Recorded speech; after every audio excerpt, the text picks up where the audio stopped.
Vision is clearer than ever. I got my minds on the win. Need me, I'm coming, I'm ready for war. All you gotta do is tell me when. I'm getting deeper and deeper, been battling things on the low. How you expect to get greater in life when you scared to take chances to grow? Everyday profit and win. When you get the money invested, watch who you bring in your circle, cause people is sick and infested. Make sure you keep your direction. When you look in the mirror, be proud. As long as you doing the best that you can every day, boy, it's easy to smile. Talk to the Lord and pray. Make sure your faith is strong. Just like perfume and cologne, when you stepping out, make sure you putting it on. Laugh in the face of defeat. If you gotta cry, homie, cry.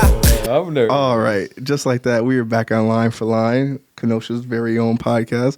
I got my cousin in the building today. I'm like kind of nervous. I don't know why I'm nervous because I do podcasts and all that, but it's just gonna be a good conversation with my guy. Got Latreal Teeter in the building. How you feeling, fam? Man, I'm good. I'm blessed. Yeah. How's it feel to be home for a little bit, bro? It's actually a wonderful feeling. Yeah. I only come home maybe 2 times out of the year. So coming home for the holidays, it's definitely a time to cherish. Yes, sir. Yes, sir, man. Luckily, you came home and there ain't no snow. You ain't got to worry about no ice. You ain't I gotta worry wanted about that. to snow. Well, for real, you want a white Christmas? Yeah, I don't want the cold. Yeah. But I want snow. He want 80 degrees with snow. No, bro, but I see you out there doing your thing in Georgia. Tell us a little bit about how that transition has been going from Wisconsin to Georgia. You know what? It's a big change. Mm-hmm. Growing up here, and this is just a small little town, right? So but it's getting bigger, and I kind of made it up in my head when I had went to Alabama for college and then came home after that. I fell in love with the South. Mm-hmm. So when I had came home, I stayed here for about a year or something like that. And then I said to myself, the first chance that I got to go back down to the South, I'm going to take it. Yes, sir. So I was looking at different areas down there between Alabama again, Georgia, Tennessee, all the southern areas, Florida and all that. Mm-hmm. And yeah, man, I was working at I'm actually still with that company, CarMax, of course. Who got you that job for the people at home? Because I still be wondering. I'm like, how did he get plugged into CarMax? CarMax is a good company, Fortune 500 company. Treat their employees right. Man, it's crazy because it's this dude that I met back in high school, right? And he was like begging me to go work for CarMax. I said he would try to get me in there for the longest, right? Yeah. But it's this dude, man. He go by the name of what is it, Devon? Look, no. Hey boy, I'm gonna jump across this table on you. Boy, stop playing. Nah, man, my homie, my cousin Devon got me. Yeah, man. But yeah, man, I got the shot and I took it, man, and I didn't look back. My dude, man, I'm proud of you. So for those people at home, just tell them a little bit more about you. Like, what was life growing up for you, like in Kenosha? Everybody has their story, right? Mm-hmm. So, but for my story, man, it was great growing up here. I met a lot of good people, a lot of friends. Mm-hmm. But it was, kind of just stagnant. Growing up and stuff like that. All my siblings, and it was just, once I got to the high school level, mm-hmm. I don't. It's like I grew up too fast for the age that I was, mm-hmm. and at that point, I wasn't connecting with my generation. At that point, you're an old soul out here in these streets, huh? Yeah, man. And so I never really, did the stuff that we did back then, back in high school, mm-hmm. and so I didn't really. When I got to the high school level, I couldn't really make a whole lot of friends. I'm just an introvert, mm-hmm. right? I don't make no type of big noise or nothing like that, So, but it was overall it was good growing up here, and I cherish it. I love coming back home, mm-hmm. seeing all my friends and stuff like that, seeing the people that I grew up with. But it's just somewhere that, and I got it in my head like the world is so much bigger than Kenosha, Wisconsin.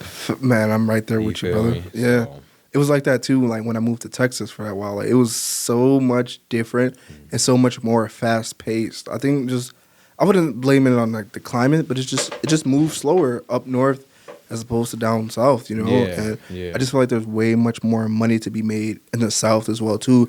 No matter even if it's the same career as in the north, you know, like you're just limited in the north. I feel like because like obviously there's snow on the ground like 6 months out of the year as well too. It's like a lot of opportunities will start to get smaller, shut down, closed, and things like that. But then down there, it's just constantly going and going and going and going, you know, because it's such more of a larger area to be in and more populated. So obviously you're going to make that money seriously, you know? Yeah, and I could definitely attest to that. There's a lot more money down in the South than, than there is back So those listeners up north, go ahead to the South. Come to Death Row South. No, I'm just playing. But no, just tell them a little bit about your viral moment, though, because not everybody could just wake up and say they got the pleasure to sit and chat with Steve Harvey. Ah, man, I knew he was going to bring that up. For real, man. Like, when I saw that, I was like, Cuzzo that made it, man. That's what it got me started on YouTube. I was like, look at this man out here meeting Steve Harvey and people like that. Yeah, man, that was, it was unexpected. It was kind of a spur of the moment. And I remember, man, I was sitting in my house, sitting on my bed, right? And I'm scrolling through my phone, of course. And something had popped up on Facebook saying that they were not hiring, but they were looking for not contestants. I don't know it's the wrong word for it, but they were looking for people to audition for their show. So I was like, okay, and they were doing it in Atlanta. Nice. And so you could, sorry to cut you off. So you could have possibly went in person, or was the pandemic still going on and you couldn't go in person? I couldn't go in person, man. Okay. Yeah, but at that moment, I thought that we were going to be able to. And when I had reached out to them, filled out the application and everything, we had to send pictures of ourselves, full body, face pictures and all that kind of stuff, give a background on who we are, where we live in Georgia. And then we had to pick like 3 or 4 different questions, come up with 3 or 4 different topics, right, of what we wanted to ask Steve, because that segment was Ask Steve. And so I wrote down all that information, I sent it through, and then I think I waited, maybe 24 hours, and I got an email from one of these executive producers. Nice. And he was saying, hey, you know, we're thinking about accepting your question and stuff like that. Tell us more about yourself. So then I actually had a phone call with him. Not with Steve Harvey or just the executive director? Executive director, yeah.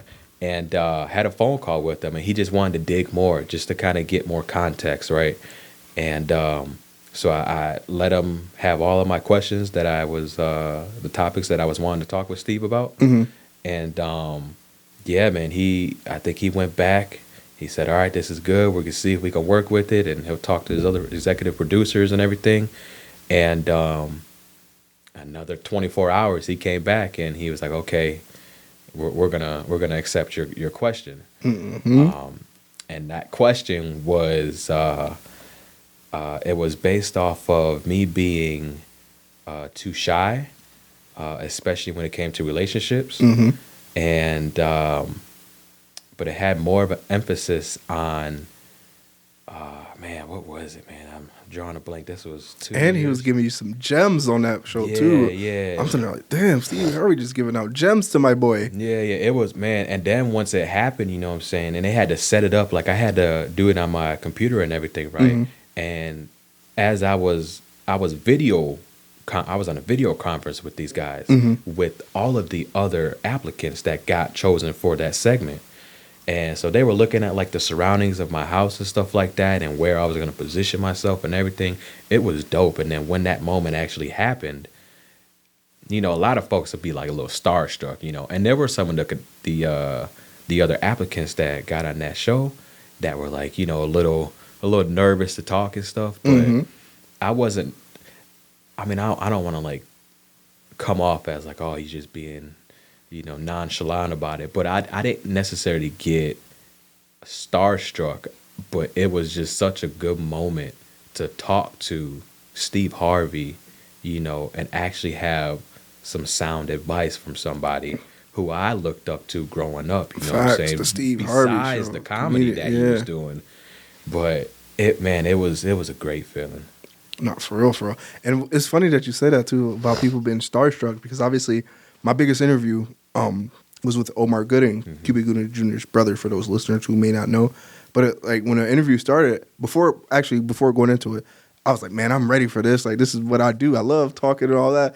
But man, once the lights came on and I'm sitting there looking at him eye to eye, like someone who I didn't watch from the time with Wild and Crazy Kids, Smart Guy, my favorite movie, Baby Boy. Like, Boy. Man, just being able to talk to someone that you like idolize, you know what I'm saying? Like, I was nervous that first minute or so, because I was sitting there, like, I was just so nervous, bro. But it, like, trying to get the cotton. Yeah. Like, then out of nowhere, I literally had just broke out of it, and then we had like an amazing conversation. Like, my voice was cracking and all that too. You know, so I was like, man. But then I got out of it. We had a great conversation, and I actually still talk to him till this day. Like, really? And that's what's so humble about meeting people like that. You'll look at them like, man, they're just the biggest thing walking right now. But then they're a normal person, just like the two of us, you know. And they'll sit there and tell you that, like, I'm just a normal person as well too. Like, you see me on TVs and movies, but does that mean I don't bleed like you? I don't tie my shoes like you? I'm still a person just like you. And there's some things in the works as well too, where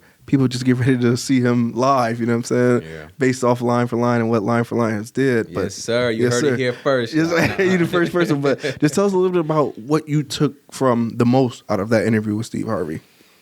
You know what, man? And it actually helped me when he gave me the advice, and after the show had happened, the one thing that kind of stuck with me was at the end, he said, you know, if you ever have any questions, you reach out to me. So, and I kind of felt like he meant that. You know, Steve, he a straight shooter. You know, he's not going to BS nothing.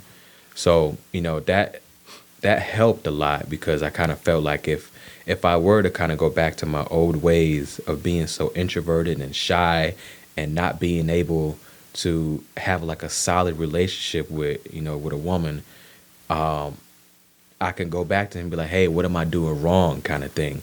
So just his advice on, you know, not everybody is going to be for you, right? You can want to be in a relationship with somebody and pursue that relationship, but if it doesn't work out, don't beat yourself up about it. It's just, it wasn't meant to happen, you know what I'm saying?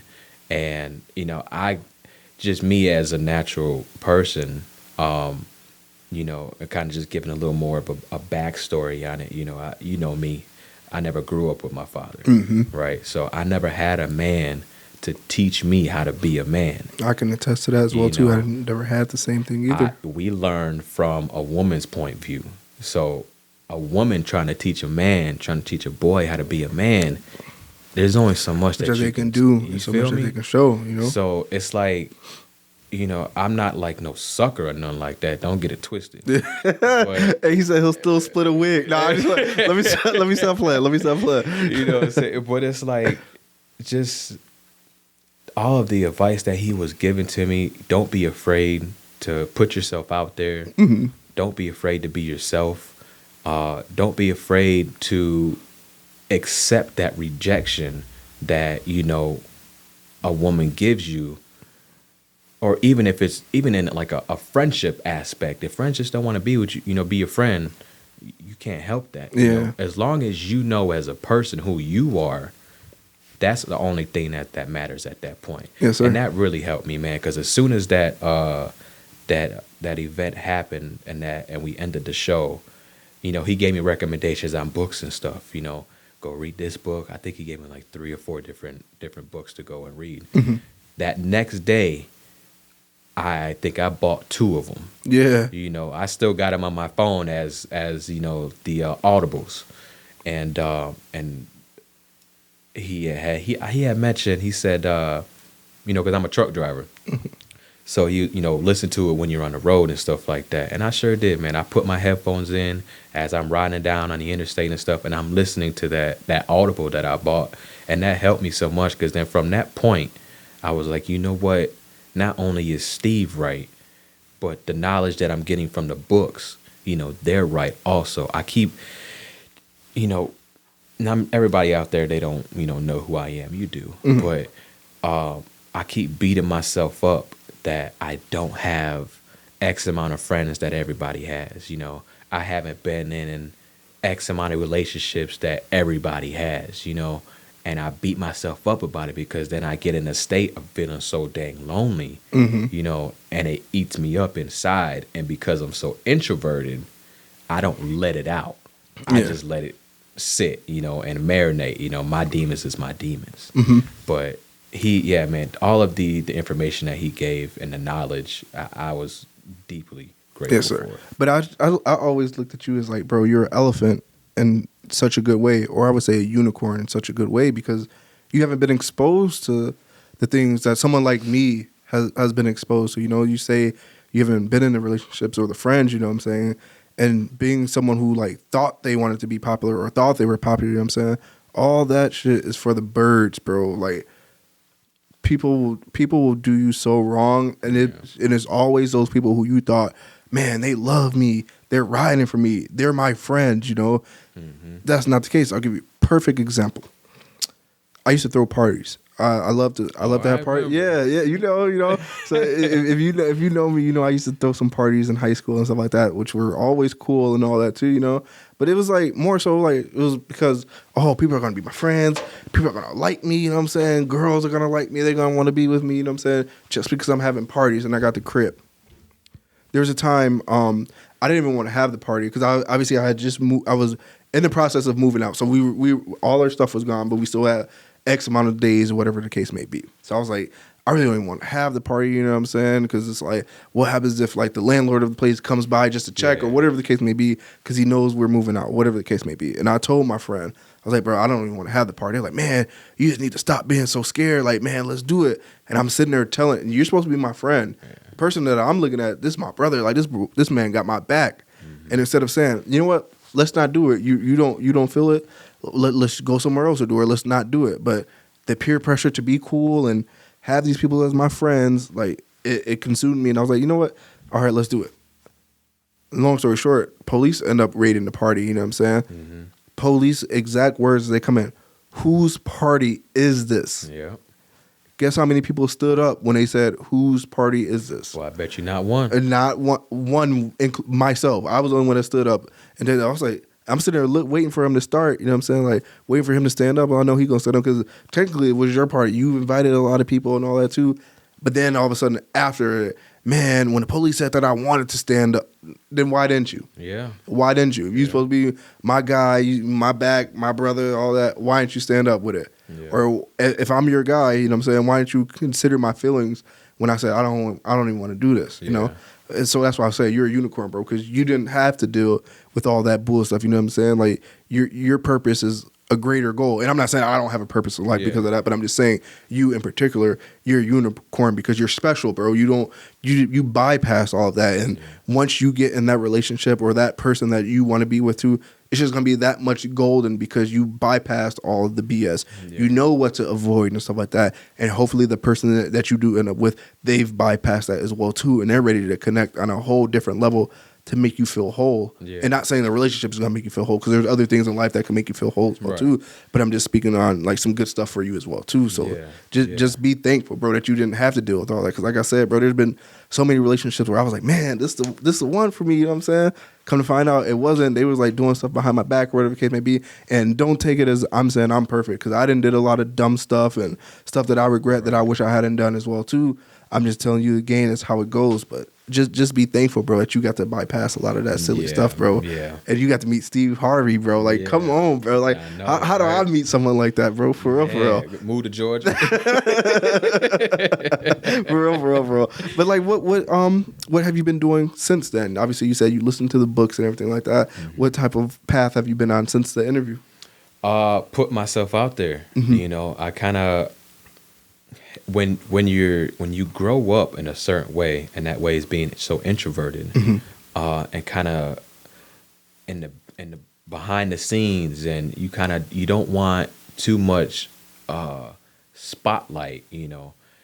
And growing up that way for years, decades, you know. I mean, I don't want to say decade. Yeah, I'm only 29, right? But you know, a couple decades, and it's hard to change that. Facts. You know, it's hard to, even with that being a part of Steve Harvey and talking to him and getting the knowledge that I did, I don't care who you are, even going through something like that, it's hard to change who you are so quickly. Facts. You know, it's still there with me. I still am naturally introverted. But you know, I listened to the audibles that I bought that he recommended still. And I put myself out there to try to get over that fear of rejection and be okay with it in the return. Yeah. So, you know, I got on the online dating sites and all that kind of stuff, right? And put myself out there. I've met a couple women in person. Nice. And some I've only just texted with, you know. And those ones that I texted with, nothing was concrete with that. It was more of it seemed like it was beating around the bush. And I'm the type of person, like, once I get in a relationship, whether if it's a friendship or, you know, an actual relationship, if I feel that I'm not being valued, I'm just gonna leave. You know, I always said this, whoever I'm talking to, no matter who it is, family, friends, no matter what, it's a two-way street. You know, this ain't just a one, you know, bike path. You know, if I'm putting myself out there to get to know somebody, trying to be somebody's friend or whatever, and they're not reciprocating that, why am I wasting my time, man? Big fact. And I feel like, bro, that's my problem as well, too, because, like I said, I didn't grow up in the best environment as well, too, so I didn't have that parental guidance from mother and father as well, too. Like, I was adopted. A lot of people don't know that as well, too.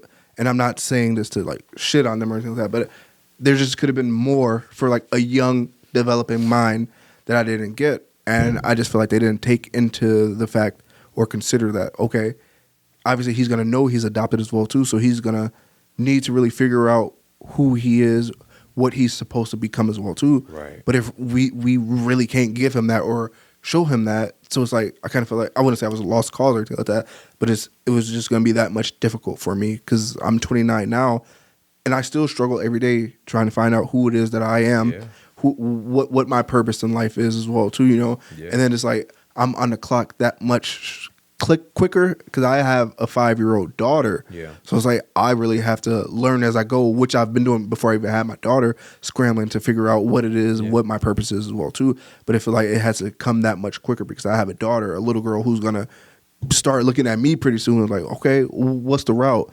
What's the method for success? Or what's the method of me finding out who I am?